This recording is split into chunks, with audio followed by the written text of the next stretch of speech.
Good Okay. idea. Yes, you will. Just give me a few minutes so I can get everything going with YouTube. Sure. Absolutely. I think that'll work. Scott, Ted.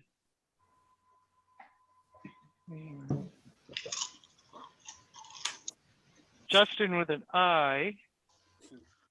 Yes. Betsy. Okay, I'm ready. All I'm set, ready. Susan? Yep. All right, as chair of the Northwood Zoning Board of Adjustments, I call this meeting to order at 6:32. As chair of the Northwood Zoning Board of Adjustment, I find that due to the state of emergency declared by the governor as a result of the COVID-19 pandemic and in accordance with the governor's emergency order number 12 pursuant to executive order 2020-04, this public body is authorized to meet electronically. Do a roll call attendance. Pam Sanderson, vice chair. Present. Let's see, Brenda DiMatteo. Here. Betsy Colburn. Here. Ted Wilkinson. Here. Justin Miller is here. And then we also have Tom Johnson. I'm here, but only for one case. Thank you, Tom. Yeah, thank you. Voting designation. All present. We'll leave that for Pam. We'll leave it for first Yeah. case. Yeah. We will move to the minutes. Did everybody receive the minutes of February 22nd, 2021? Yes. Yep.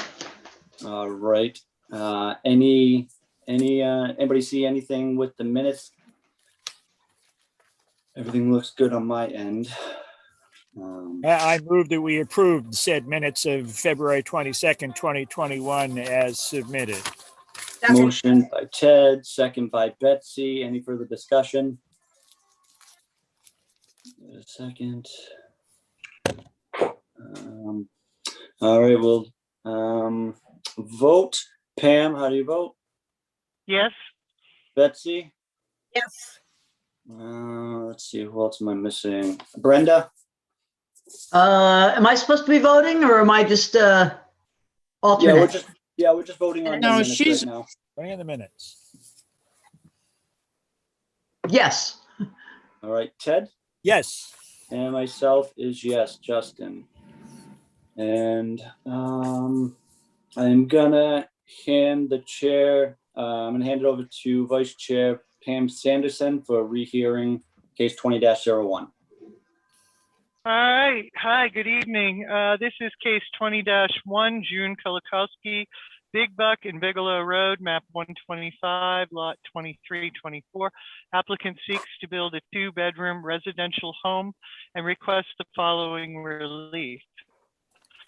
Variance to Article 4B, Subsection 2E for lot size that does not meet the zoning ordinance. Combined lots have 0.53 acres where 2 acres are required. A variance to Article 4B2, excuse me, they're backwards. Pardon me 1 second, I have 2 listings. Read that one. Article 7, Section D2, replacement of a non-conforming seasonal camp with a, nope, wrong one there. I'm back up. Please forgive me once again. I got on to the next one. I know what I'm doing. A variance from Article 4, Section B2D, upland soil. 2 lots have 0.28 acres of contiguous upland soil, where 1.0 acre of contiguous upland soil is required. I have with us tonight, I see Scott Frankowitz. Let me see, Damon Burt, are you here with this? Mr. Burt, are you on this Kulikowski? Yes. Yes. Yes, As the wetland okay. scientist. I got you. And is Kulikowski present? Yes, I am. I'm here. Hi. So voting designation, Ms. DiMatteo, or will you recluse? Yes, I'm recused. Thank that? you. Yeah. The board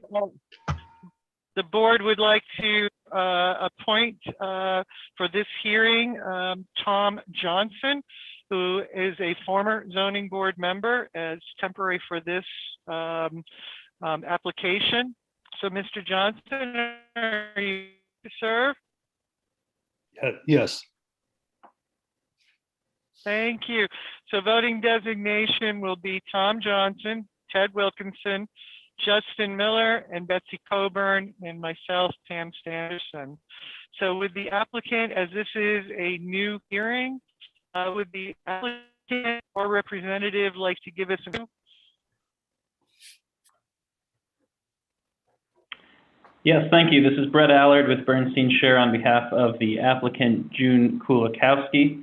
As you said, we're here on a rehearing for two variances, one for minimum lot size and one for minimum contiguous uplands. I'm actually going to go ahead and share my screen real quick, and hopefully this works, so bear with me.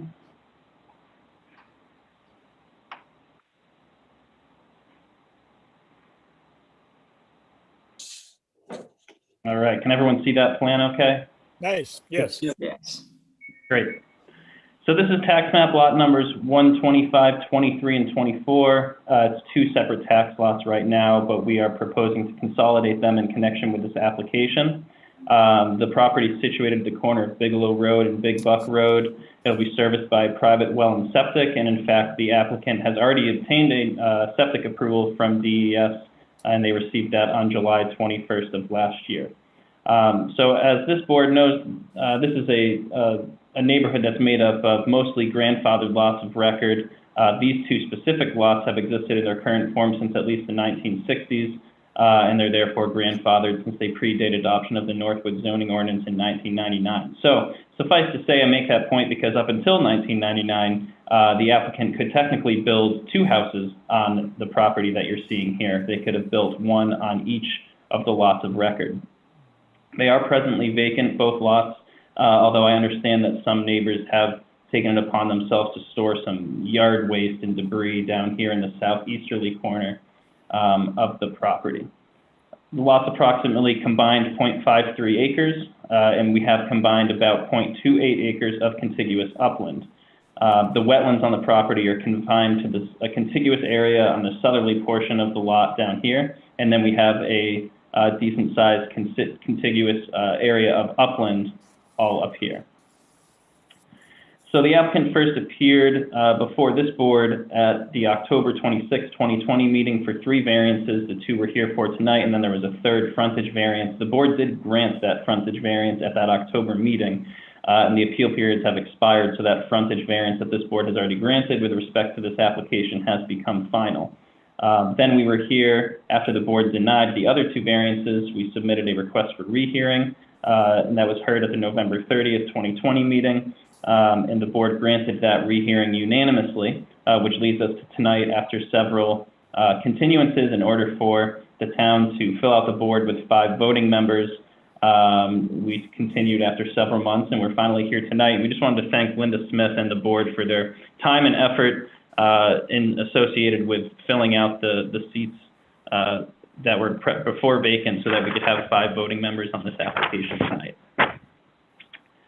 So before I dive into the 5 variance criteria, I really thought it was important for this application to remember the sort of overarching purposes of zoning and zoning boards. So if you look at the Supreme Court case of Bacon v. Town of Enfield, the Supreme Court said that variances are designed to operate as zoning's constitutional safety valve. And the reason that's so is because when zoning regulations are adopted, it's impossible to analyze the effect and the application they'll have on every single piece of property. And zoning regulations, while obviously important to the successful development of a town within the town's wishes, the regulations must also be tempered by the owner's constitutional property rights. which is why we have the variance mechanism in state law to ensure that government regulation does not interfere with constitutional property rights of landowners to use their property and enjoy their property. So again, this board has already granted the frontage variance, which has become final, and under the variance statute, we submit that these remaining 2 variances should be granted tonight as well. So without further ado, I will dive into the 5 variance criteria under the statute. First, Madam Chair, if I could interrupt, please, for just a second. Just a point of order. Is this plan that we're looking at right now the one that was submitted with the application? Because I don't recall seeing that retaining wall in the original one that was denied by the building inspector. I have it in my packet. this was a updated plan that was sent to the town after the original application was heard. Okay, because I do see a retaining wall, which appears to be a structure within the setback. Brad, I could answer that if you'd like. Okay, go ahead, Scott. Linda, I think what you're looking at is the filter sock, which is an erosion control method along the tree line. See, it says filter sock on it. No, I'm looking at where there appears to be cobblestones with a retaining wall. Right. Okay, I see what you're talking about now. On the driveway. And if you could move that over just a little, I'm seeing a leg of what may be part of it on the right-hand corner of the plan. No, that's the drip edge. There's a few things that's been added to the plan since the original submittal. So I don't think the building inspector has seen this to determine the fact that there is new structures within the setbacks. We can eliminate that retaining wall. That was put there. We can grade that into the driveway. There's not much slope that we're dealing with right there. Yeah, I don't have this plan. If it turns out they do need the retaining wall and it is in the setback, we can certainly come back for another variance application if necessary.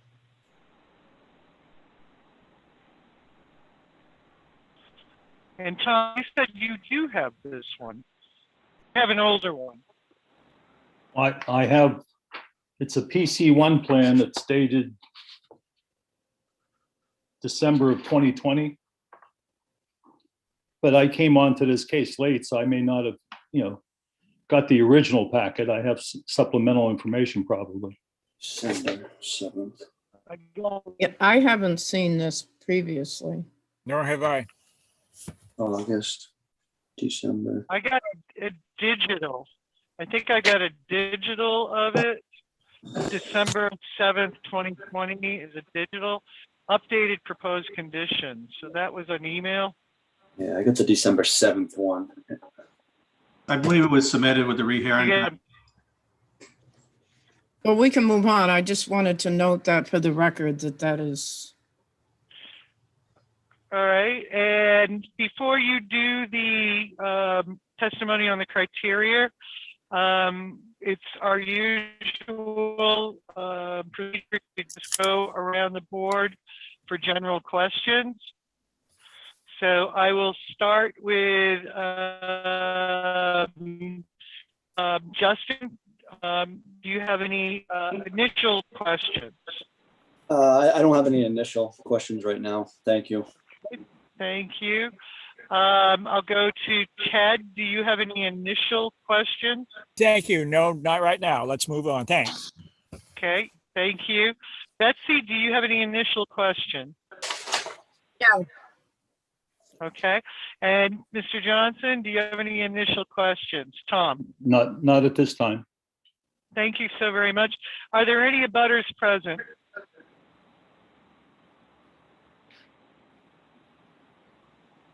Anybody on phone or right, let me ask for procedure. Is the one letter we have still active for this case? Does that carry Yes. over? Yes? Yes. So, The applicant said Okay, that so- everything in the original file was to be added. over. So allow me please to read the letter from, I believe, in a butter. This is from Christine M. Reed, dated September 25th, 2020. Dear Zoning Board, I strongly oppose the building of a two-bedroom home, map 125, lot 2324. The lot size is under the required 2 acres. The road frontage and upland soil is a problem. I live below the 2 lots on Bigelow. There is a wetland and a natural water stream. Hard to see this year with the drought. I have had water in my backyard and under my house. I'm all for progress, but there are codes and requirements. Thank you, Christine M. Reed. Read into the minutes. Thank you. And now to the applicant testimony on criteria. And again, it is our procedure to carry over to the next meeting, allowing public input due to the electronic nature of this meeting. So please continue, sir. Thank you. First, granting the variances would not be contrary to the public interest and the spirit of the ordinance is observed. And because it's in the public's interest to uphold the spirit of the ordinance, the Supreme Court has held that these 2 criteria are very related. And if you meet one test, you almost certainly meet the other. So for purposes of efficiency and brevity, I will discuss them together. First, to be contrary to public interest, the Supreme Court has held that the variance must unduly conflict with the ordinance such that it violates basic zoning objectives, and that was in the case of Malachi Glenn Associates. And since then, the courts have determined that the relevant test in making that decision is, would granting the variances alter the essential character of the neighborhood? Here, the proposed lots will remain consistent with the single-family residential uses of the neighborhood, and the lot will be consistent with the size of other lots in the neighborhood, and then, in fact, bigger than a lot of them, which are predominantly single-family uses on grandfathered lots. And if you take a quick look at the tax map, you can see these are the 2 lots right here that we're proposing to consolidate, which will be 0.5 acres total after the consolidation, much bigger than the ones around it, which are, you know, a quarter acre, 0.23, 0.23, 0.20, and that's more or less the same size of the lots as you get further up this way along the shore. So these properties will actually be bigger than, this property will be bigger than most other properties in the area as these variances are granted and the lots are consolidated. So purpose of saying that is there's not going to be any congestion or overcrowding. And when you look at what the purpose of minimum lot size and contiguous upland requirements are, they're a means to protect against overdevelopment and overcrowding, but they're also a means to ensure that lots have sufficient buildable area and sufficient area for drainage and sanitary facilities. And here, if I go back to the plan, you can see that the lot as proposed in its consolidation can support the proposed dwelling, septic, well, and driveway all within the contiguous uplands. And just to underscore that, again, the applicant obtained septic approval from DES last July. And if you look at the case of Smith v. Town of Wolfboro, another Supreme Court case in New Hampshire, the court held that there's a presumption that obtaining septic approval is adequate proof of a safe septic system. The plan doesn't call for any improvements within the wetland setback down here. And again, the wetlands are contained on the contiguous southerly portion of the lot, and we will not be impacting the wetlands in any negative fashion. These are low value, low functioning wetlands in this area, but even so, we have taken several measures to mitigate against any impacts to them in connection with the construction of the single family home and related infrastructure. And so I will turn it over at this point to Scott Frankowitz to discuss the various mitigation measures that we've taken with respect to the wetlands. So you can leave up that plan, Brett. I can just kind of go over it. A few things we've added since the last plan is a drip edge, which is the 2-foot strip around the entire building. The roof drains will be tied into that, so the water will be infiltrated, as well as adding that filter sock that will be left there during construction. It's the long squiggly line adjacent to the wetlands. That will prevent any silt or runoff going down into the wetlands during construction. And that type of sock is biodegradable. So after you're done using it, you just take a knife and you cut it open and spread out the mulch and you leave it there and it biodegrades. A few things which we had before, we had a gravel driveway. It's going to remain gravel. And then the rest of the area will be loam and seeded and landscaped. And I do have a video that I can play that what's going to look like, hopefully at the end. If Brett, you'd stop sharing yours and I'll share my screen real quick.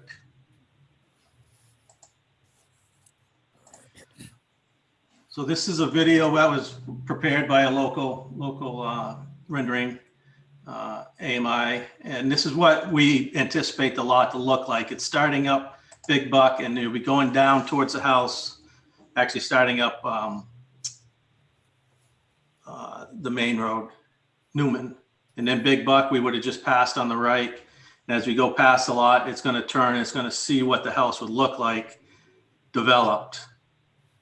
Currently, right now, it's wooded and with some trees falling, and there's some debris down at the bottom where this video stops. And that's. Excuse me. Have you started displaying it? Because I did not see it. Okay, I did. Let me get back. Did anybody see it? All right. I see it now. Can you see it now? Yep. I lost everybody. So we'll start again. It's up on top of the road, Big Buck to the right. This truck's parked kind of at the intersection of the two roads. And it will come down and it will turn towards the house and show what the house would look like if developed. With a walkout in the back area. I don't know if we get that far. But that's essentially what it would look like. I can see everybody again. And I can reshare that plan if you like to what come on. Can you see the plan now? Yes. Okay. So that's about it. It'll be loamed and seeded and grassed. And then this, as I said, this filter sock will be taken away after it's all grassed and stabilized. That's about it. Scott, this is Ted. I'm no longer up to speed on minimum, maximum square footage involved requiring a significant alteration of terrain permit. Does this proposal approach that? I mean, surely there's a lot of filling that's going on there and it looks great on the video, but man, oh man, those are a lot of truckloads of fill coming in there. And so are you going to need, hypothetically, if you get approval to proceed, would this development require alteration of terrain permit from DES? No, alteration of terrain is on a square footage. It's not on a volume. So it's 100,000 square feet. Okay, so you're safe then, 100,000. Okay, I wasn't sure. Thank you. Okay.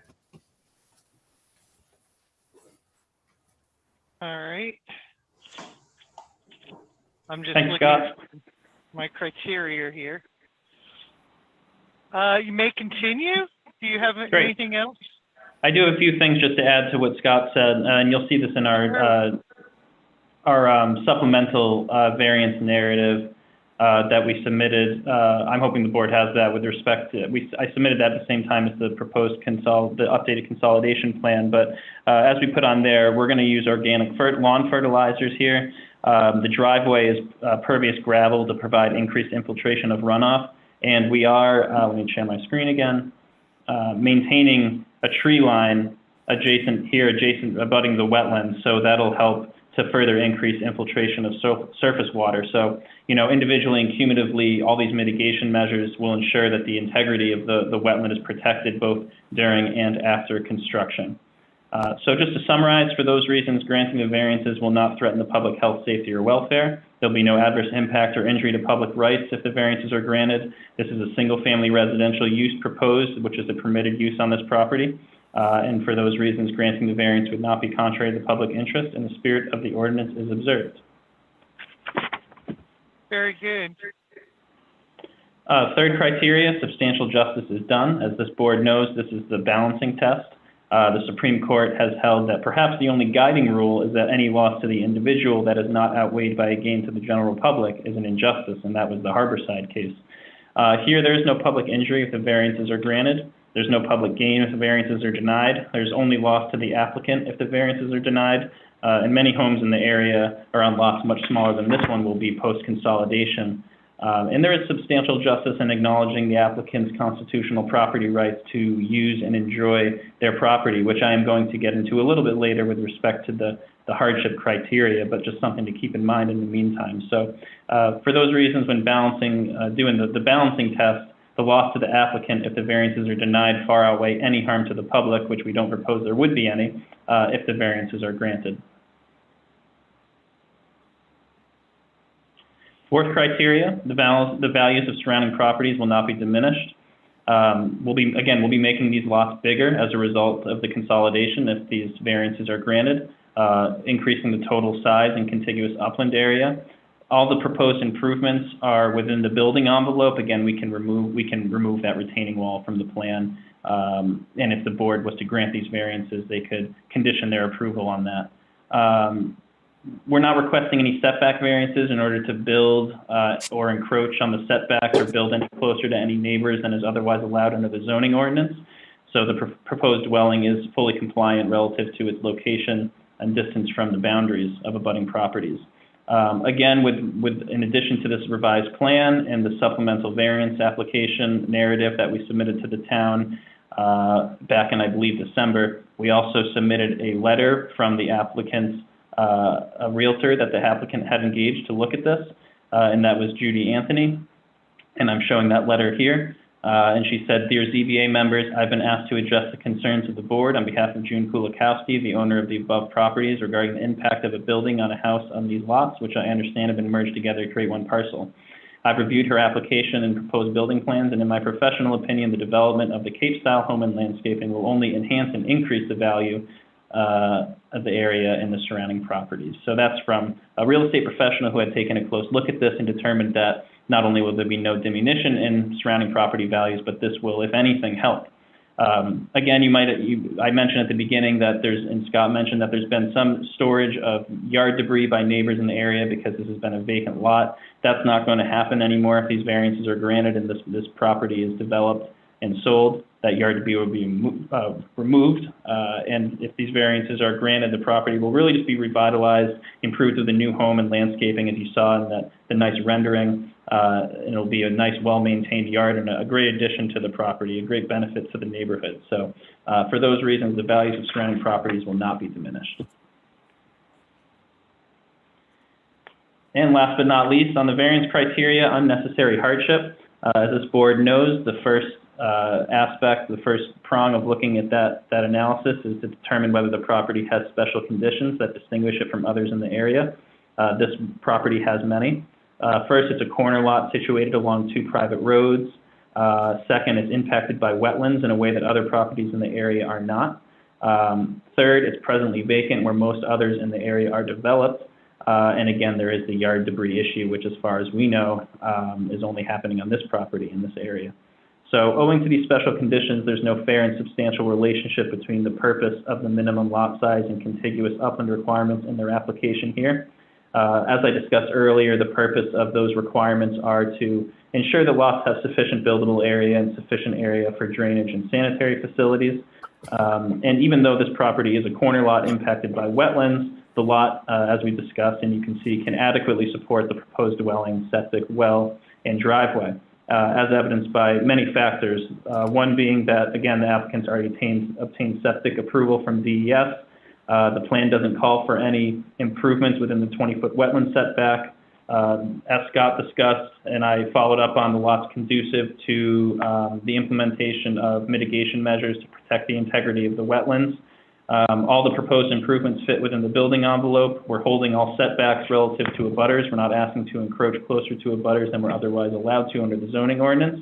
There's adequate area for access to and from the property, particularly because this board already granted a variance application with respect to this proposal, which has become final.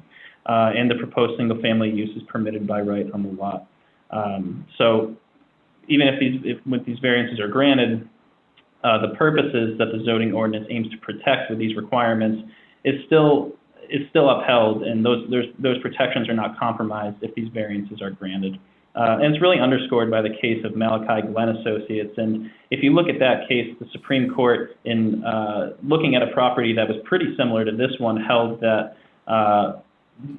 they said that nearly 65% of the property is made up of wetlands or the wetlands buffer, and the configuration of the wetlands further reduces the buildable area such that a variance is required to enable the plaintiff's reasonable proposed use of the property, which is a permitted use.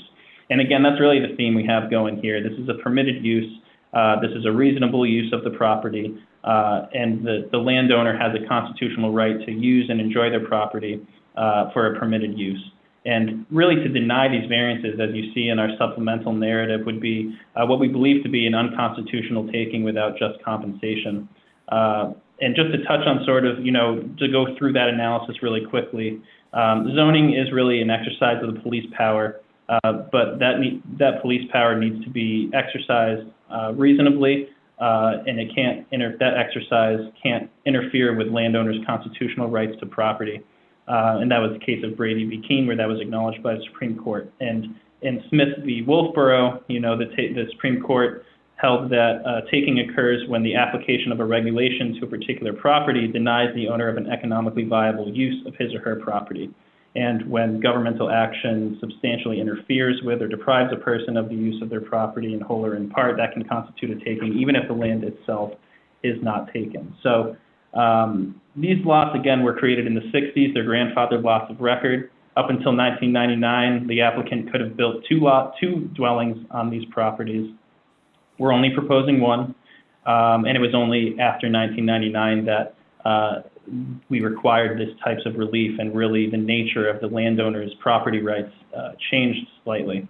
But since construction of a single-family dwelling on the consolidated lots is really the only plausible and economically viable use of the properties, we think that denying them would essentially deprive the landowner of any reasonable use of the properties, and really just mandate that they stay vacant forever, which is not in anyone's best interest, and we believe would be an unconstitutional taking. But fortunately, that's why we have the variance mechanism in the statute. Again, the zoning board and the zoning board is supposed to be the relief valve from oppressive regulations that essentially zone a property out of any reasonable utility, contrary to the landowner's constitutional rights to enjoy the property. So for those reasons, we believe the proposed use is reasonable. Again, this is single-family use, which is a permitted use. Permitted uses are per se reasonable. So for that reason and all the others I've stated, we submit that the proposed use is reasonable. And that concludes my presentation on the 5 variance criteria. Again, really just wanted to thank Linda Smith and the board for their effort and time spent on filling the board out for this application. And that has not gone overlooked on the applicant, so we appreciate it. Thank you very much, Mr. Allard. Okay, really quickly after that statement, anything else from the applicant right this minute? I would also just note that we do have, we do have Damon Burt here who delineated the wetlands, and if anyone has any specific questions about the wetlands, I would encourage them to direct their questions towards Mr. Burt. Absolutely, I'll get to that 1 second. So I need to ask if there are any additional abutter comments first. So based on the criteria for the application as read, are there any abutter comments at this point or people of interest? Okay, now we'll go to board questions for applicant. And at this point, yes, we have Damon Burt here. We also have Scott, Brett Allard, the attorney. So is there anybody that would like to begin? Or shall I just name names? Damon can speak. I think Attorney Allard handled it very well. And I'm sorry, cutting out a little bit, so I didn't get all of the last of that question. But again, Attorney. Ms. Bilkoski, thank you. All right, so let me begin once again with Justin. Do you have any questions at this point? No. No. Okay. Ted, do you have any questions at this point? I'm not certain that I would characterize it as a question, but a comment, couple of comments. One, disconnected, unconnected to the other, is that I think that's the best, clearest, most concise explanation, defense of the 5 criteria that I have ever heard. I've been on other Z boards and I've heard a lot of people struggle through this. You did a very, very good job with it. That said, I wish you'd dial back the veiled threat of regulatory takings. There's always a use for a piece of land. So I simply don't see that. But otherwise, you made a very compelling presentation. So thank you. Thank you, Ted. Betsy Coburn, any questions? Turn your mic on. Your mic, please, Betsy. Yeah. Does Damien have anything to add to this while he's on? I can summarize what I did out there. I did a wetland delineation in June of 2020. Evaluated the wetlands using the 3 parameters for hydrology, soils, and vegetation. To develop the wetland line, which New Hampshire land consultants surveyed those flags, and those were added onto the plans. The wetland is, very typical of a wetland in a developed area in New Hampshire. It has 2 culverts, one under Big Buck Road. So the drainage flows under Big Buck Road and then flows past through the site and exits at Bigelow Road. There's a culvert down there. There's residences adjacent to the wetlands on all sides. So it has levels of disturbance around the wetland and has for years, including drainage from the roads and the development. So it's obviously been maintained over the years. The culverts are probably not in the best condition, and there's residential development right along the wetlands on adjacent parcels and nearby. So it certainly has functions. The water flows through there, but there's been a level of disturbance, so it's by no means a pristine wetland. So it's quite typical of what you'd expect on a, the lots are really close to the wetland also and small, and 2 road crossings. So I don't know if there's any other questions specifically about the wetlands I can answer, but I will ask you a question in a minute. You want to go to Tom Johnson first? Yes. I'm sorry, Betsy, did you have another question? No, it's just Tom. Didn't know if you saw Tom. I didn't. Thank you. My questions are the 2 culverts. Yes. On the VP plan, it appears that both culverts are off the site and on neighboring properties. Have you inspected those culverts, and do they need cleaning, and would that be part of your site development? I evaluated wetlands off-site using the public roadway, just to see what was draining in from both sides to understand the wetland, function and value. My general observation is, I didn't go into detail about the culverts, but How about Scott? Did he, when he did his engineering, did he look at those? We didn't take a close look at him. Of course, we located him and got the invert shots on him, but other than that, we didn't evaluate him. Okay.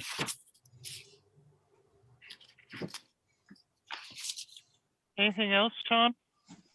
Not at this time. Thank you. Mr. Burt, when did you look at those culverts? That would have been June of 2020. Okay, thank you. June Yep. of 2020. And Mr. Frankowitz, have you been out there lately? I haven't, but John Newman, who works for us and did the survey, lives right out in that area. But he's not here tonight, but that doesn't help. But I haven't been out there. Yeah, there's concern about the big buck entrance onto the property from the culvert. In my case, concern in that area. Culvert looking pretty good over on the Bigelow Road side. Concern to the abutting property as far as the runoff plan. So on the existing runoff, as it is, there's nothing there on the property that blocks anything from going down into that stream. Your proposed building and accommodating fill will change that. So I appreciate what you've done around the roof line, but to the edges of the property, as you're going to have this big mound, this berm in there, what is the runoff status on either side of your building, or is there a culvert or something that runs under your parking area? You know, what is it that you know, where is the water that is coming from the high ground going to go so that it reaches the stream? So a lot of the runoff will infiltrate into the ground because you're bringing in fill to fill up the lot, which will be better material than there's right now. And then that will be loamed with grass on top, which will consume a lot of the water runoff, anything that's coming off the lawn, and all the roof is going to be drained infiltrated into the ground. Now, go ahead. There has appearance of, and it's a weather condition of runoff, that because you're on the triangulation of these two roads, which are both gravel high ground, that there is repeated evidence of not substantial runoff of the road surface, but a good amount that occurs. So what's your game plan there to keep that kind of runoff from the road surface coming onto this property? Is there something you're doing on the sides to create water that will rush down through? How is this property going to drain with the added water coming to it? Well, there's no, what do you mean by added water? We're going to infiltrate anything that's impervious. So there's not going to be any added water. The current flow of it is from the intersection of the road down. And when this is developed, it'll create at the high point in the middle. So the water will shut out around all the development. So it'll go down the roads. No, it won't go down in the roads. If I can share my screen again, I can show you that video, and that video plays it pretty well of kind of how the runoff will go. If you'd like.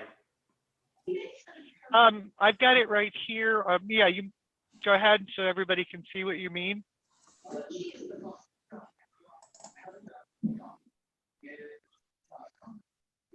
Can everybody see the blue truck?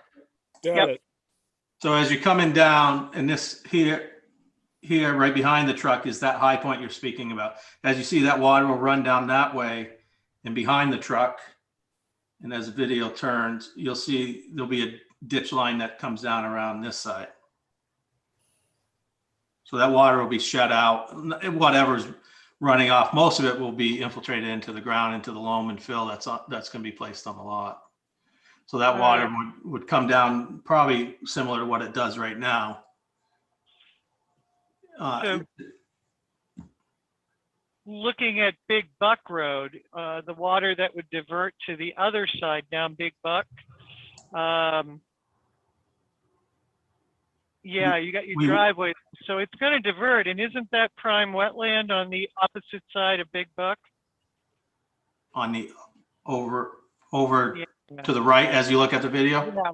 Yes. Yeah, I'm just wondering about runoff that will be created from this change in the property that would divert into that prime wetland. Yeah, nothing's going to go. That's uphill from our site.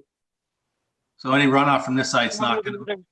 Down where the other car is where I'm talking about. Right. If you go to the right of that van or car down there to the other wetland on this other side of the road, that's higher than our site. So the water from our site will never get up to there unless there's a major flood. Really? Everything flows from the right to the left as you look at this video. Yeah, I couldn't take my car down there because it was lower and I didn't think I'd make the hill back up to the end there. So it is, in my estimate, it is lower down there. What, when you say low, it's lower than the intersection, yes, but when you get down to that intersection, as you're looking at this video, the water will run to the left, not to the right, where you're talking where the prime wetland may be. Okay, all right. I guess I said I'll probably go take another look now that you've got this other plan. Thank you for that. I do commend you for adding in more of the water and runoff information, because this is really what I wanted to know about. Thank you for that. I'm going to agree with the land use manager about the retaining wall there, that it can't be there. So that will be a problem. So that, and the other question I had was for Mr. Allard. And forgive me, Mr. Allard, in looking at Mulcahy Glen versus the town of Chichester with the wetland plan, wasn't that a case where you had a site plan in 2000 that was approved, and then the wetland ordinance came in 2003? So they'd already had a plan before the new wetland plan. So the new wetland adjusted to 50%. So that ruling had to stand because their plan was in 2000 when it was filed. So I'm just questioning whether that is a great case to throw in there. That may be the case. I would have to go back and read more specifically through the facts of that case. And my point really in drawing the comparison wasn't to say that, this is exactly the same case as Malachi and therefore this board needs to follow it. I was really just citing to the holding as for the general proposition that when you have a lot and that there is a lot of wetlands on the lot and the wetlands reduce the buildable area, there are still circumstances in that regard that justify the nature of granting variances. So I was speaking about it more generally in terms of small lots, wetlands on the lots, in that regard. All right, thank you. And the other one was, golly, trying to think which one I'm looking at, what the case is here, but in cases of spirit of the ordinance and all, the public interest has to be taken into consideration. So in looking at, as with simplex, whether the variance would injure the public or private rights of others. So that is a consideration. To be contrary to public interest or injurious to public rights of others, the variance must unduly and in a marked degree conflict with the ordinance such that it violates the ordinance basic zoning objectives. So just some questions in there. I think it's when I often see somebody coming in with a lot of legal things, legal cases, I actually do sit here and look them all up. So just thank you for that. I agree with Mr. Wilkinson. You did a thorough job. And that's all the questions I have for now. Anybody have any other questions?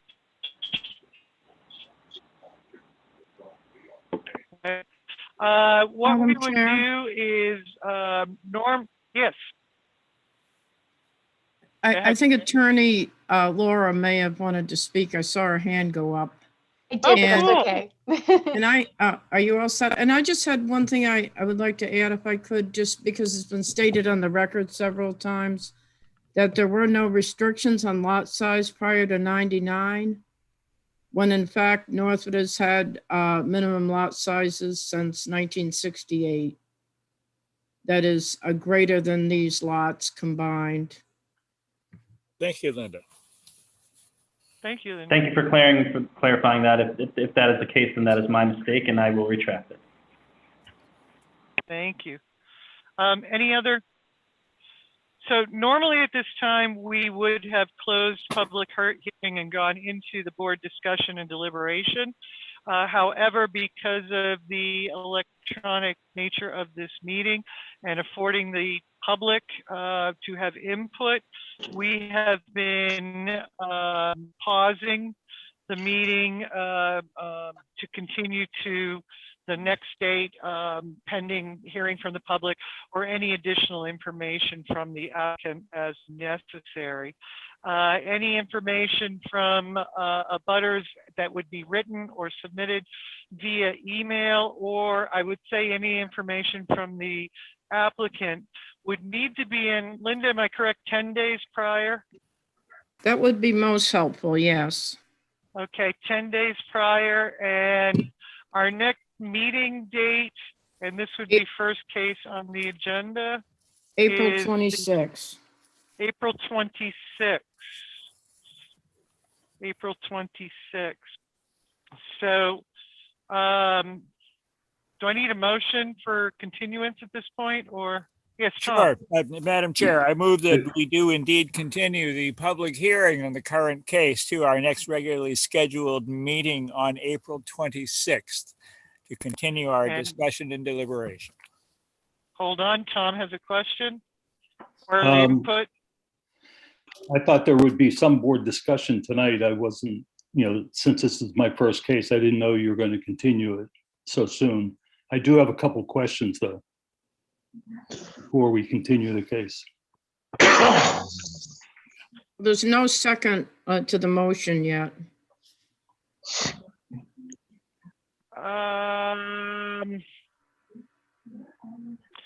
Yeah, we need a second, and then Tom, the discussion for Tom's point. I'd be I'll happy. second it. Okay. Second, Chelsea's seconding, so go ahead, Tom. Go ahead with your. The first question is for Brett. This case started in August with the building inspector's denial, and then the case was heard in September and October. Were you involved in the case then? Or you just came on board for the rehearing? I was not involved in the case when it was originally before the board. I was pulled in to the case after the board granted one variance and denied two, and I prepared the request for rehearing. But I was not involved in the original hearings, the original public hearings on the variance request. Okay, so I have a little wrinkle that I'd like to propose, and that's since I'm new on this case, I believe the original the applicant should have appealed the building inspector's letter of August 4th, 2020. And due to the nature of the revolving door with building inspectors and staff, I think possibly your client was misinformed by being directed to come for the lot size and variances. I believe she should have come forward for Article 7C non-conforming lots, subsection 3, for the special exception, which eliminates the requirement for lot size and upland soils. So my suggestion is, not knowing, without board discussion, we don't know how this vote's going to go next month. But since it was already voted down 3-0, I would suggest that you apply for a special exception and possibly a variance to any one of the three criteria that you may not be able to make, and get together with your engineer and your hydrologist and see if you can address those criteria, and then have that presented before this case next month. And it's possible you could get the special exception and not have to go to Superior Court if this case is voted down. We appreciate that recommendation, and that's certainly something we will take a close look at. That's all I have, Pam.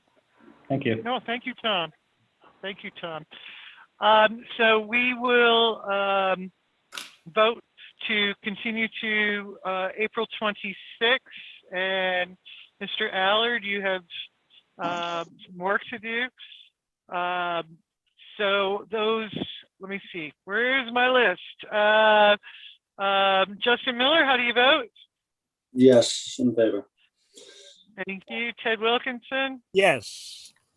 Betsy Coburn, Yes. Tom Johnson, Yes. Pam Sanderson is a yes. So we will continue first case April 26th. Thank you very much, gentlemen. Thank you, Tom. And Ms. Kolakowski. Thank you. Yes, thank you for listening, and I think you were very thorough. I appreciate it. Thank you, Brett, Thank you. Damon, and Scott. Yep. Thank you. All right. Thank you. We'll see you in April. Right. And Tom, Thanks, Tom, Tom. thank you very much. You, I believe, are relieved at this point. Yeah, I'll be back on next month for the continuance. Good. Yes. But you may want to Sure. consider requesting me for the special exception case if they do apply for that, because I that'll think be a different case number. I think that would be proper if that does come forth. Madam Chairman, Yes. am I excused as well? It's Laura. Am I excused as well, or would you like me to stay for the rest of the No. meeting? Or yes, you're excused. I'm sorry. That's And okay. I'm going to pass the helm back to Justin at Thank this you, Laura. point. Nice Thank to you, talk to you Laura. all. I'll be Thank sure you. we'll be in touch. All right. Yeah. All right. Mr. Chairman, can you Yes. ask the folks that are unmuted to mute themselves? Yes. Mr. Bassett or whoever is, we're getting feedback from. Sure.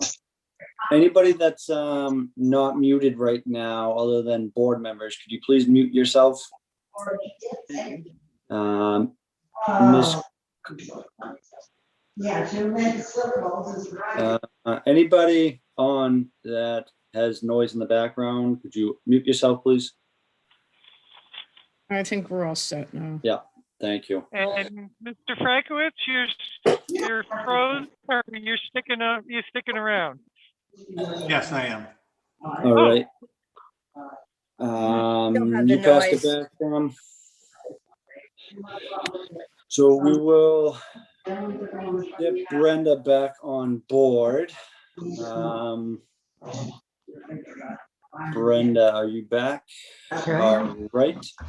Excuse me, but Mr. Bassett has unmuted himself again, and we're hearing background noise.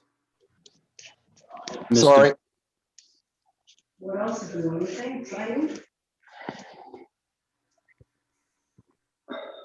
All right. Let's see. Everybody else looks good. Brenda DiMatteo is back as a voting, and she's added to the voting designation. Now, I know the last meeting, we discussed about doing 21-02 first, because we just have to vote on that since we heard that last. I will check Miss Bonifant. We have you on the agenda first, but we have case 21-02. All we got to do is take a vote on that. It'll be should just be a quick discussion and a vote. Do you mind just hanging out for a couple minutes so we can just take care of that, and then we can full-fledged into your case? Sure. All right, thank you. Are they here? That's what we're gonna look for right now. Yeah. Yeah. All right. Yeah, we're all here. Okay, great. So we will move on to case 21-02, Camp Yavna, 18 Lucas Pond Road, map 124, lot 15. Applicant is proposing to build 3 new bunkhouses and requests the following relief. A special exception from Article 5, Section E4. Construction is within steep slope overlay district. And who do we have today representing Camp Yavna? Good evening, Mr. Chairman. Corey Caldwell from TF Moran on behalf of the camp. All right. Mr. Caldwell, do you have anybody else? Yes, joining me is Justin Masick, also from TF Moran. We also have Russell Bassett, facilities manager of the camp, and I believe Bill Zarch, the executive director of the camp, is with us tonight. All right, thank you. So last month we went over this this case, and just for the special exception there, you went over all the criteria for that special exception. We had a little discussion. Linda or Susan, did we receive any public input for this case? Nothing. I yet. have not. Nothing yet. I will open it up for any public comments. If anybody is on this meeting and would like to speak, please get our attention.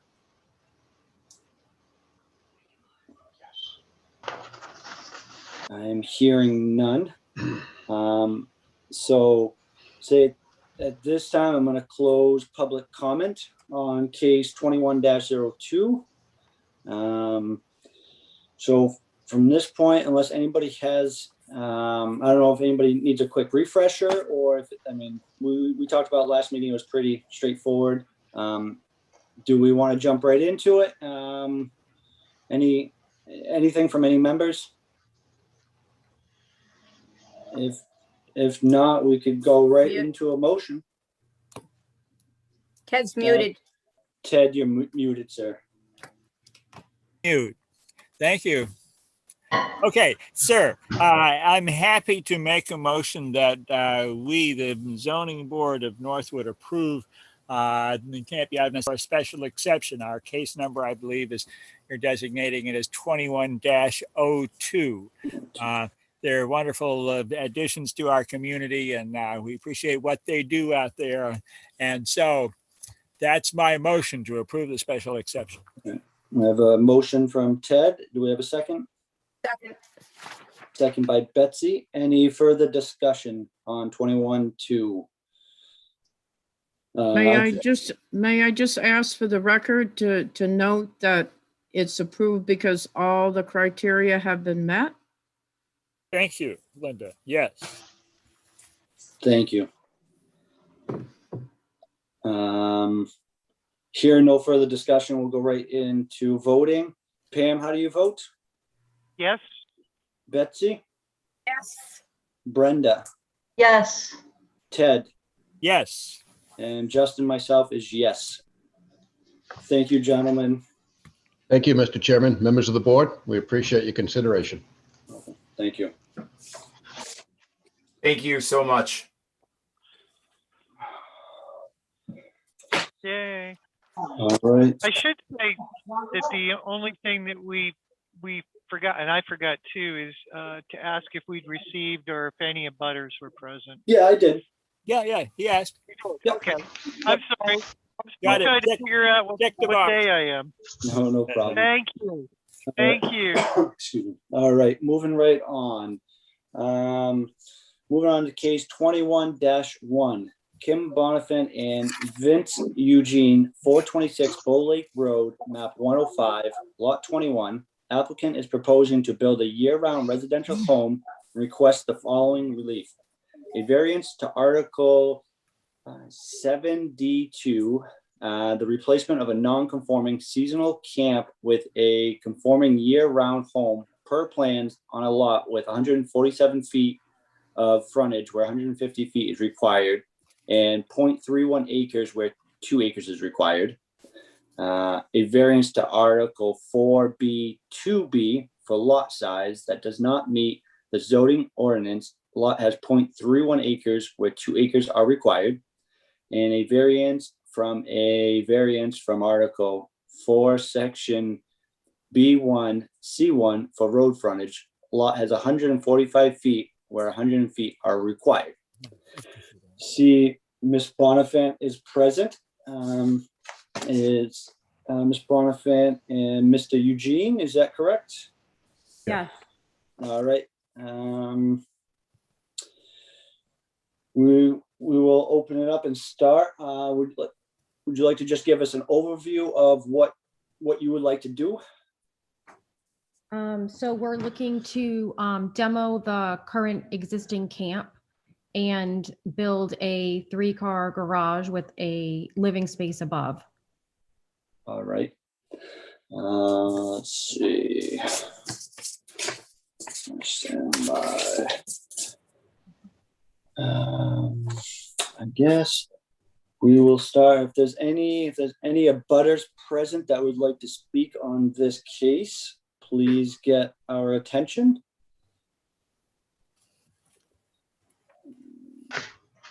Don't hear or see anybody.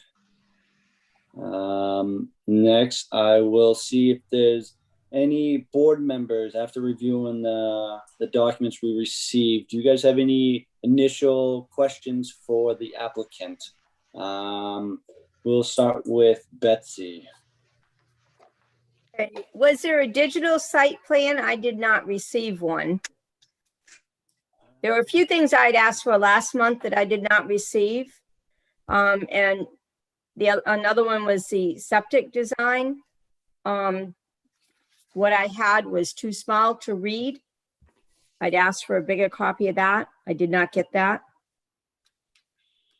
Those were dropped off A couple days after the last meeting. right after your request. I dropped those off at town hall. I believe we were told not to send digital copies, but we did send those as well. Who told you not to send a digital copy? Linda. But we did drop off 11 by 17s. Right, and those were sent out to the members. And we did just today email over the digital copy just in case anybody wanted it. All right. Yeah, I'd like digital. I did not receive the 11 by 17s either. Betsy, I'm with you. I did not get them either. So, but a digital, I can blow up on the computer screen. Yeah. Did you get the? Anybody get the 11 by 17? I'm taking a look. No. So how exactly would we get those documents to you? I mean, I dropped them at town hall and asked them to be added to the package, and they said they would. I believe I put them to your attention, Linda. They were mailed out to the members. I don't know if you guys are just not realizing what you got. No, I got All everything. envelope. Okay. I'll stand by. Is it all here? Nope. Different committee. Nope. Nope. I did see some extras. Is this what of the plan? Is this what we're talking about? No. Yeah, Okay, the bigger okay, ones. okay. The bigger ones, 11 by 17. And it's 11 by 17 of this though? No, Yeah. it wasn't. It was the septic design The that. septic design, okay. 17 of. And also asked for a letter on the septic design. Yep, we sent all of that information. Susan, you didn't send that out, or do you have Yes, it? I did. or- I sent that out to everybody. I'm not sure what they're missing. And I have seen the letter I believe from the state certifying that yes, indeed, there's a valid legal septic system there. I believe the design load was basically not to exceed 2 bedrooms. Basically per bedroom, the current takeoff number is 120 gallons per bedroom per day. And so 300 gallons, as seems to be currently permitted, clearly allows for 2 bedrooms for a permit, but not for 3. And so that's very, very clear to me. But further, my understanding is that the septic system is in place and already there. I don't know, maybe I'm wrong. I don't know if you're proposing to do any additional work to it, but I think it's an existing system that is deemed adequate for the proposed building. Oh, let's do this because they were asked to provide a letter from a licensed septic designer regarding the viability of the the system that's been in place for a number of years. We did, I believe I may have a copy of it that she sent. And as far as the septic plan, I sent that, I'm gonna send it to Susan and she can open it and put it on the screen for you. Thank you. Is that correct, Susan? You can screen share if I send it to you? The letter? Is this the one from 2008? Yes. Yeah. Right, I'm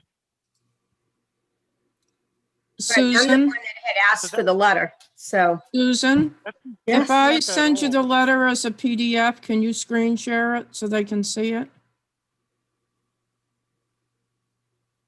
This is Scott Frankwitz. I can share all that stuff for Kim if you'd like, Thank you, Scott.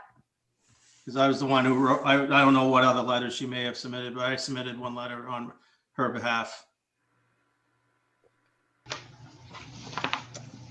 Susan, are you there? Yeah, yeah. Oh, I have the email from you.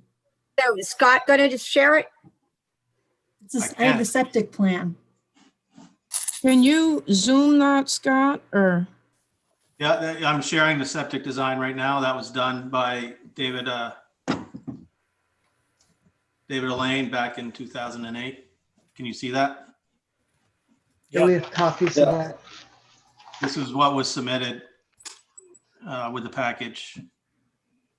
It was designed in 2008, approved in 2008, and installed in 2010. As you all probably know, it requires the state to inspect it. Dave Dacco installed it, state inspected it. And they checked distances from wells and everything to the tank and to the leach field. So it was installed to get the construction approval as well as the operational approval, which I think was submitted as proof for the leach field. It was designed for 2 bedrooms, 150 gallons per bedroom, 300 gallons, which is still the current standard. Yep. That's what we wanted to know. All right. So to address Betsy's concern there, what I figure, unless correct me if I'm wrong, is we can continue on with this case, and then from now till next meeting, because it's a 2-meeting process. In the meantime, we'll get the actual 11 by 17s we'll get the actual paperwork that we need that we don't have. Does that sound like a plan? Is that sound all right with you, Betsy? Yeah, my request was to have clarification that it was sufficient for this new proposal. Okay, yeah. So that This is the plan, though. This is the plan. It just was a smaller size that was originally sent. And it was requested to enlarge it, and they did drop it off. And just a point of order, this is the second meeting for this application as well. No, it's not. No, it isn't. Then The how, first. for this application? Well, the first one got continued. Right. But there was no testimony. It didn't get started because of the other variants for seasonal to year-round. There was a problem in the way the notice was done on the first one, in that the applicant had sent a request for the variances based on lot size and road frontage, when in fact, because it's a non-conforming lot, it was a wrong section in the zoning ordinance. They since corrected it and it's been re-noticed. So there was no testimony at the first one. So, Justin, Yes, Betsy. my request is on page 4, the minutes, line 23 through 26, just requesting Yes. clarification from a licensed septic designer that it's okay for this. Yeah, I just saw that also. So yes, we'll have to still obtain that. That was submitted. That was That's submitted. submitted. I can send it to you right now. I'm looking right at it. Hey, Justin? And I actually just shared it on the screen as well. Let's get it up there. Go ahead, Brenda. I think this is just a technicality. I don't know if anybody else has noticed it, but on the septic, it says 427 Bow Lake Road and map 102. And on the other things, it's 426 and map 105. I'm sure it's just a misprint, or maybe addresses have changed. 426 is our address. And Okay, we right, are but looking- I'm looking at the septic design for 427 Bow Lake Road, map 102, as opposed to That is the case. 26, map 105. I just. Good catch. Yeah. No, so. Scott, put the letter back up for a second. Yes, please. Thank you.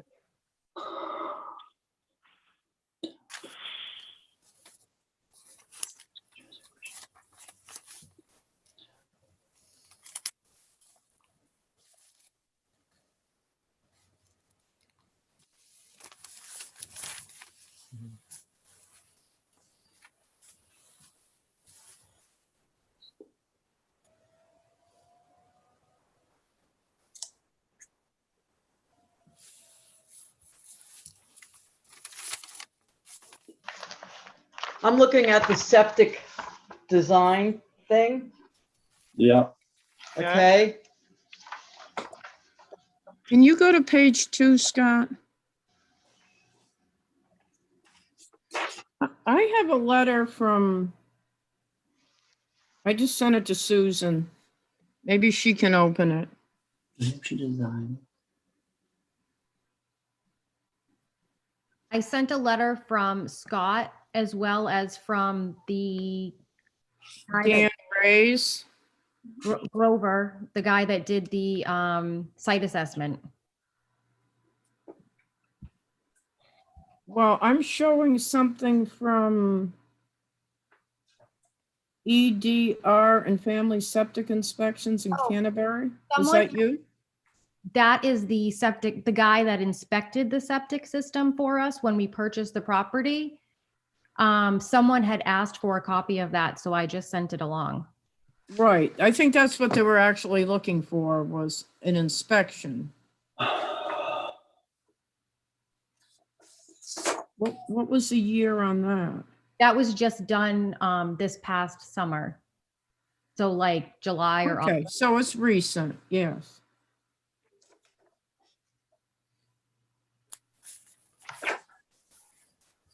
There's that letter, but there's also another one, Susan. If you go up a ways on that, that's from Grover, and he's basically saying, if it passes a septic system inspection, you're good to go. But if you go on that same email I sent you, there's one from EDR and Family Septic Inspections.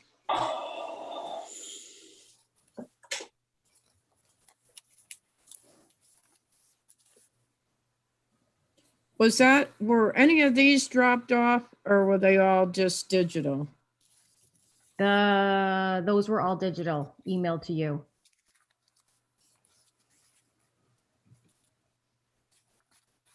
That was the actual physical. Yes, the only thing that got dropped off that I swear I mailed out to the board was just one 11 by 17 of your site plan, I think.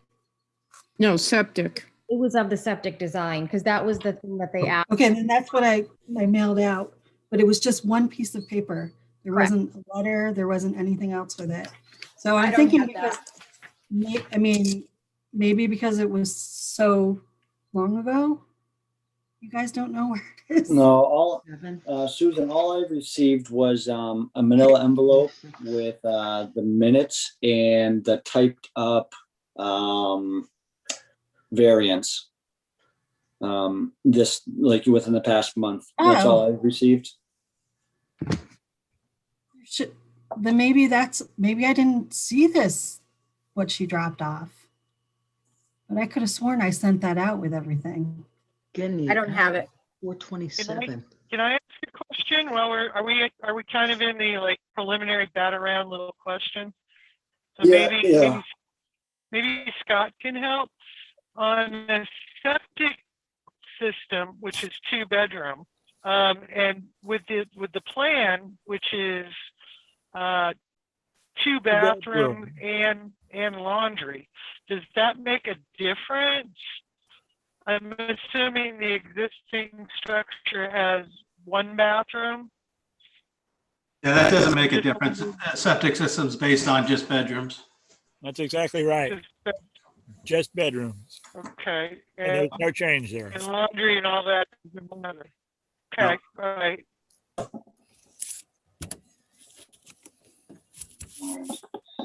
If I could add, I think the issue last month was just the board wanted a clarification because there was a notation on the original septic approval that said so many gallons per day.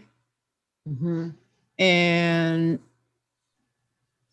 so you would ask for something from a septic designer that showed that the system was inspected and in good working order, which they have provided. Sufficient would work in this case. All right. Ted, did you have any? Oh, sorry. Go ahead, Tim. Justin, I think I have a question for Linda about 7C non-conforming. We stick at 75 foot radius from a well or something like that. There was some question we had whether, because it's an undersized lot, whether it falls into that non-conforming with the septic. So I think I just had that question of whether or not we're in that gray area. It was confirmed that it is more than the 75 feet. Okay, good. Because I think the plan that I saw was approximate or something, estimated well. So good, okay. Ted, did you have anything preliminary before we go? Well, I'll just, excuse me, make a preliminary comment well before voting on anything, even if we get that far tonight. And that is that I am well satisfied with this application. We've asked questions, we've got answers. I have to interrupt, I'm sorry, but we can't, you have not heard the testimony on the case, so I would ask you not to state any thing that could be deemed prejudicial. Thank you. That's very, very good advice. I'll stop right there. All right, Brenda, did you have anything initially before we get into this? No, I just wanted to point out the difference in the address and the map number. Yeah. Somebody might want to get that fixed somewhere, just so everything's the same. Thank you for pointing that out. Which are we going with first? 7D. So where are we? All right. 4B. So B2. I don't know if the board has a preference. We can just start with the first one. What? 7 section. Article 7, section D2. The replacement of the non-conforming seasonal camp. We can hear that one first and just work our way down. If the board's in favor of that. Yes. All right, looks good. All right, Ms. Bonifant, let's start with that. The Article 7, section D2. And I will read off the questions for you. If you want to give us your response to that, that would be great. Okay, did you say section B2? Is this for the one that's converting it from seasonal? Yes, Article 7, Section D as in Delta, number 2. Replacement of non-conforming seasonal camp with conforming year-round home per plan on a lot of 147 feet of frontage, where 150 feet is required, and 0.31 acres where 2 acres is required. Okay. So granting the variance would not be contrary to the public interest because. There's been an existing property on this lot consistently for over 50 years, and all of the homes in the neighborhood are similar lot sizes and frontage. All right. The use is not contrary to the spirit of the ordinance because. The use stays consistent with the neighborhood. All right. Granting the variance would do substantial justice because.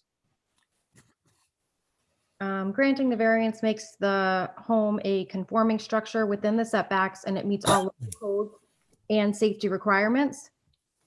It also allows us to use the home year round. And again, that is consistent with the neighborhood. All right, thank you. The proposed use would not diminish surrounding property values because.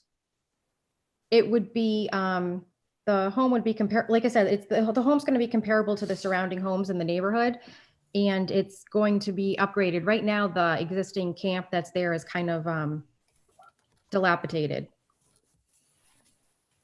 All right. Let's see. Literal enforcement of the provision of the ordinance would result in an unnecessary hardship because the special condition of this property that distinguishes it from another properties in the area are as follows.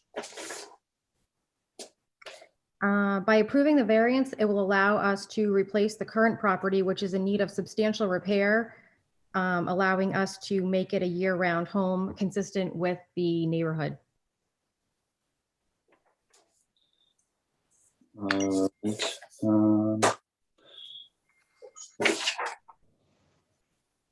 special. Owing to the special conditions of the property set forth above that distinguishes it from other properties in the area, no fair and substantial relationship exists between the general public purposes of this ordinance and the specific application of that provision to the property because. All of the lots in our neighborhood are of similar similar road frontage and size. And the existing home that's been there has never had any issues for privacy or safety concerns. And the proposed use is a reasonable one because. The current home has been used for over 50 years with no issues, and most homes in the neighborhood have already been converted from seasonal to residential with similar road frontage and lot sizes. All right. And if I could just say one thing, absolutely. I mean, I don't know if it matters to you guys. I'm more than happy to do whatever you need, but our answers are pretty consistent along all 3 of the variances. All right, well, when we get there, I mean, I'm fine with you just as stated previously, and then we can just put that in the minutes, the same thing. Okay. But just let us know if that's what you want to do. So on that variance, let's see, does any board members have any questions for the applicant for Article 7, Section D2? We will start with Pam. Oh, nice, thank you. I have to say, I just noticed Brenda has a new hairstyle, so I just want to, it's nice to see it. My first point is I have no issue here, with the exception that when it comes to voting upon this, we probably want to vote on this variance last, because in order for us to comply with, so if we look at 7D, you have to comply with section 7D3 and 7D4 below. And it says the lot and structure must comply with all provisions of section 4 general district. And going down through, and also with life safety code, which is RSA chapter 155A. The building as it currently stands does not comply for year-round use. So it would be the new building that would be in compliance for safety and with upgrades. So as we face this at next meeting, I think we should want this variance to last. Sure, absolutely. Yep. So that's my only point on that. And so a lot of what I see for the year round is the new building. Road, is that maintained road? Sorry, Pam, you were breaking up. Is that a town maintained road? Town road? It's yeah. Yes, it is. It's a town maintained So, road. I mean, there's just no, so year round, it's no problem. So that's the only question or the only point I have All right, thank you, Pam. on this. Thank you. Brenda, do you have anything on Article 7, Section D2? No, I don't. All right. Ted Nope, no question. and Betsy? Good. All right. Moving right along, we will do, we'll move on to the next one. A variance to Article 4B, 2B for lot size that does not meet the zoning ordinance. Lot has 0.31 acres where 2 acres is required. But we don't need to address that. The only one we need to address, other than the non-conforming lot, is the road frontage. The road frontage. All right, thank you for that, Linda. Because that one, that's right. All right, so then we'll address the variance from Article 4, Section B1C1 for road frontage. Lot has 145 feet where 150 feet are required. And same thing, Ms. Bonifant, read the question and you can give the response. Granting the variance would not be contrary to the public interest because. I'm sorry, can I just have one quick second? I just wanted to check on something. Sure, absolutely. Scott, are you still on here? Yes, he is. I am. Okay. Isn't it, I think all my paperwork had said 147 feet. I know it's just a couple of feet, but. Yeah, the existing tax map, I think, says 147. Our survey shows 147.79 feet. Okay. On paper. Not that I don't know if it matters or not. All right.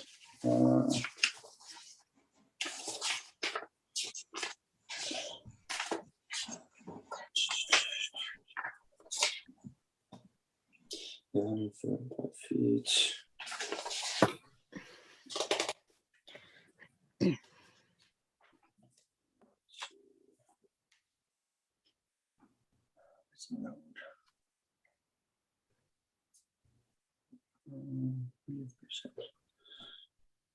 By the survey, it looks like 147.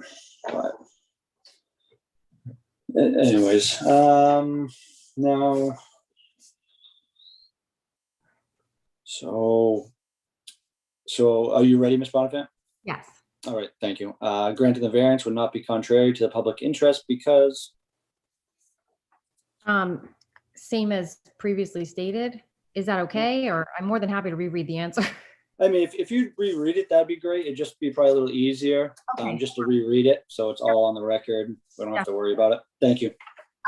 There has been an existing property on this lot for over 50 years, and most homes in the neighborhood sit on lots with similar frontage or less. All right. The use is not contrary to the spirit of the ordinance because. The use is consistent to the surrounding properties in the neighborhood. Granting the variance would do substantial justice because. Granting the variance makes the new home a conforming structure within setbacks and meets all local code and safety requirements. It will also allow us to use the home year-round, which is consistent with the surrounding homes. The proposed use would not diminish surrounding property values because The home will be comparable to the surrounding homes in the neighborhood, and the use will remain as residential. Again, the new home will meet all current code setbacks and be nicely landscaped, which will help with the property values. literal enforcement of the provisions of the ordinance would result in unnecessary hardship because the special conditions of the property that distinguish it from other properties in the area are as follows. By approving the variance, it will allow us to replace the current property, which is in need of substantial repair, making the new home consistent with the abutting properties.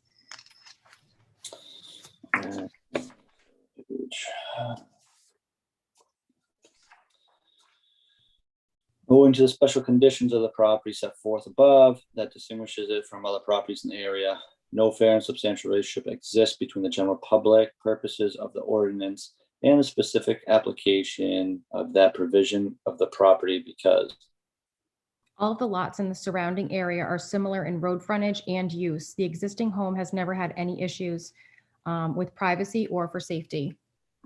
the proposed use is a reasonable one because The current home has been used for over 50 years with no issues, and most homes in this neighborhood have already been converted from seasonal to residential with similar road frontage or less. Thank you.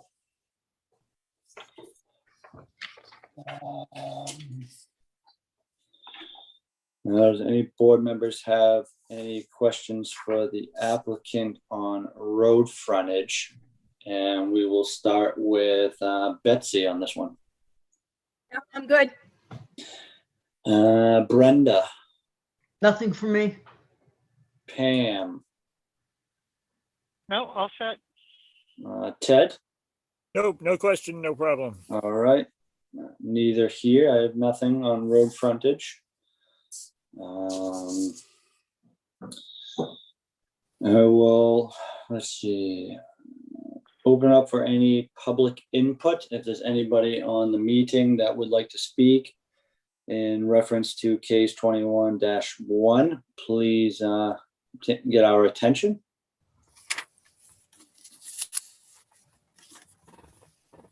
Seeing none, hearing none. We'll move on. Linda, Susan, did we receive anything in reference to this case from abutters? No. All right, I have not either. great. Thank you for that. Now, what I'd like to do is just kind of, I mean, we went over it. It seemed like we were missing a few things from the file that it seems like the applicant dropped off that maybe we can try and get a hold of. The septic letter, we saw that, so we do have that.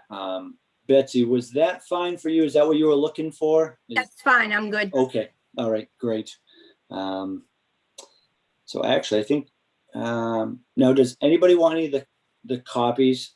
See if town staff can either send them out via email or snail mail. So we all have copies of that septic letter and a larger septic map.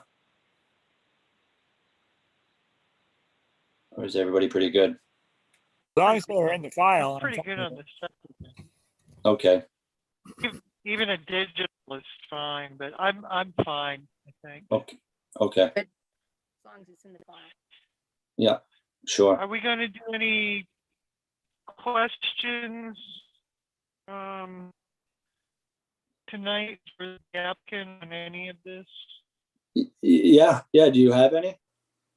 Yeah, if you have any questions for the applicant. My basic question, my basic question is the size of the building with adding in the additional 20 feet. And I'm just wondering about why so large with the 3 cars across the front, and whether there was a different configuration that would be, I don't know, more in keeping with, you know, like 2 on the front, 1 on the side, or something to keep more closer to the footprint, the original footprint, whether there was any consideration of that. So we have to contend with the well, so we can't come in from the side. All right, let me look at the picture. That is a really good point.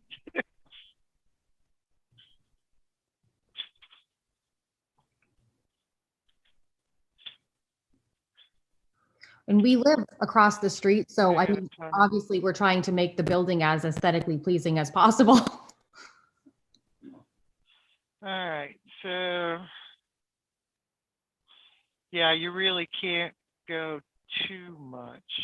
Where's that deck going to be? It's not, that's gonna be within the footprint of the garage. There's gonna be no deck on the building. Oh, okay, so that's scratched off of that blueprint? Correct. Or that, okay. Yeah, I was wondering, because I'm like, it didn't make sense, but all right, so you're going from 32 by 30 to 50 by 30? Correct, and if you take the deck into I know it's not part of the building per se, but if you take the deck into consideration of the new structure, because we're not going to have one, it's really 2 feet longer and the same depth. Susan or Scott, can you just put the plan back up on the screen so people can be looking at it while it's being discussed? Thank you.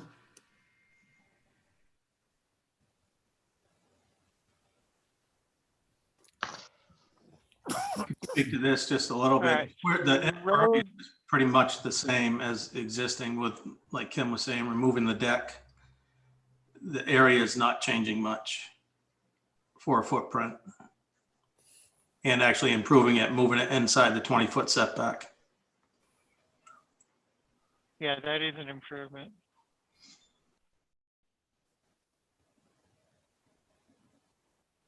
Okay, all right. That's the only question I had was about size. Okay, thank you.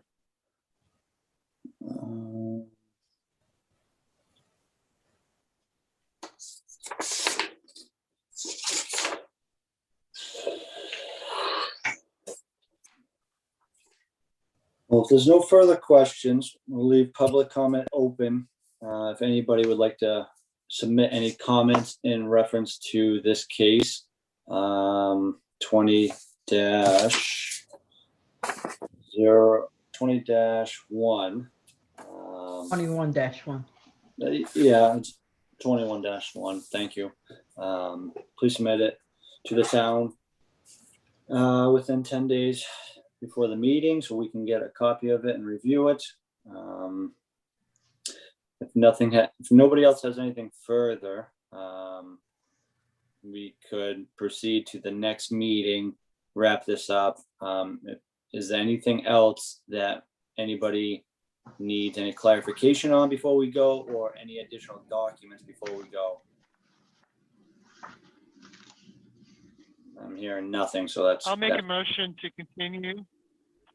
A motion to continue to 26, 2021, second on the agenda. Just a quick question, so you guys always wait until the second meeting to make a decision? Yeah, so give the public comments, give people to, whether they can get online or not, give them an opportunity to hear the case and submit any type of any form of comment, whether it's electronically or by mail, so we can hear it since we're not meeting in person. That's what we decided. Okay. Is that just the abutters or any general public? Sorry, what was that, Ms. Bonifant? Is that just the abutters or general public? Just general, anybody that has any comments, we'd hear from. Okay. All right. Just it's the COVID stuff. That if somebody can't lose his internet or can't get online and we fail to hear them, then they would have just cause to bring up an injunction, whatever, and stop. because we were unable to hear them. So you Sure. kind of got to give the public, and yeah. So we have a motion for, Motion. Anybody with me? we have a motion to continue this to April 26, 2021. Do I have a second? Second. Second by Ted. Any further discussion? Hearing none. We will do roll call vote. Brenda, how do you vote? In favor? Pam? Yes. Yes. Betsy? Yes. Ted? Yes. And Justin is yes. Thank you, Ms. Bonifant. We'll see you in April. Thank you. Thank you. Okay, thanks.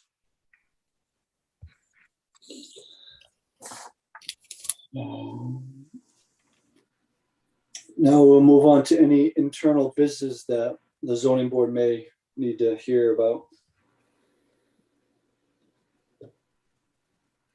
Linda? I Susan? don't have anything. Great, I like that. So. no April for- will have a confirmation of the officers again, because Okay. we have to do it once a year. I know we just changed, but we'll confirm that in April, whatever you want to do. No. We do still have one opening. Brenda has stepped down to alternate. We're very happy that she's able to continue on in that capacity. Thank you, Brenda. Yes. Yay. So And when I, the time is right, we'll be asking you back again full-time. Begging you back. Yeah. So I got a letter from the town staff about reappointment. And so everybody's in the know. I said, yes, please reappoint me to the Board of Selectmen. What? You're on the list for tomorrow night. Yes, I can't wait to listen to it on Wednesday morning driving to work. I got to sit through a long meeting because of you. Oh man. You're welcome. Well, thank you, everybody. It was a busy night. We haven't had one of these busy nights for a long time. I feel like we kind of got a lot done. It was kind of confusing here and there, a lot of paperwork floating around. I know on my desk here, trying to stay up with everything, but thank you, everybody. You did a great job. You're welcome. And thank you very much. And I move that we adjourn. Second. Motion, second. All in favor, say aye. Aye. Aye. Aye. Thank you, everybody. Good night. See you next month. But I think Justin